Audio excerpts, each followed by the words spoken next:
On se trouve ici dans le premier temps de l'exposition qui s'appelle le temps du soin et de la réparation.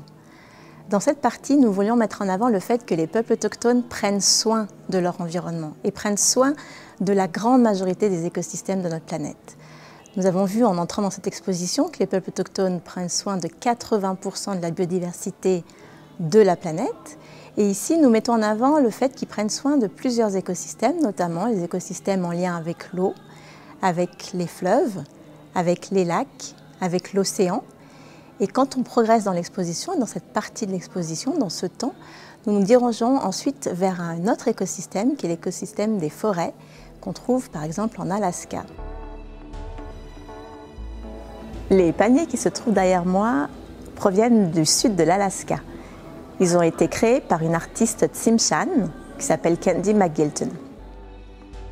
Une des problématiques principales que vit l'écosystème d'Alaska est que les températures augmentent de manière dramatique et les pluies diminuent. Actuellement, les forêts d'Alaska, les grandes forêts de cèdres rouges, sont en train de s'assécher. Candy McGilton, en créant ces paniers, tient donc à mettre en avant le fait que les forêts doivent être préservées. Et elle le fait par le tissage. En tressant ces paniers, elle met dedans tout son amour, comme elle le dit, et tout son respect pour les plantes. Et elle tresse le soin, et elle tresse son intention de prendre soin de ces grandes forêts. Les paniers qui sont derrière moi sont des paniers qui sont encore utilisés aujourd'hui pour la collecte de baies, de fruits, mais aussi de coquillages ou d'algues. En préparant cette exposition, Candy McGilton a aussi tenu à créer un sac qu'on appelle un sac pieuvre. Dans ce sac, vous pourrez voir au centre une abeille, qui est le symbole de l'équilibre fragile de tous les écosystèmes. Elle a également tenu à broder avec des perles des fleurs assez particulières, puisque ce sont des fleurs qui poussent dans les Alpes suisses. Et elle considère que ce sac pieuvre est sa lettre d'amour pour la Suisse. Les valeurs qui sont mises en avant dans cette exposition, dans les différents cas d'études que l'on montre, sont le fait de savoir prendre soin de l'environnement, mais pas simplement aujourd'hui, dans notre temps présent. Les valeurs profondes, en fait, c'est que quand on prend soin de notre environnement, on va mettre de l'intention. Quand on prend soin d'une rivière ou quand on chante pour une rivière, on va mettre notre intention profonde pour que cette rivière aille mieux.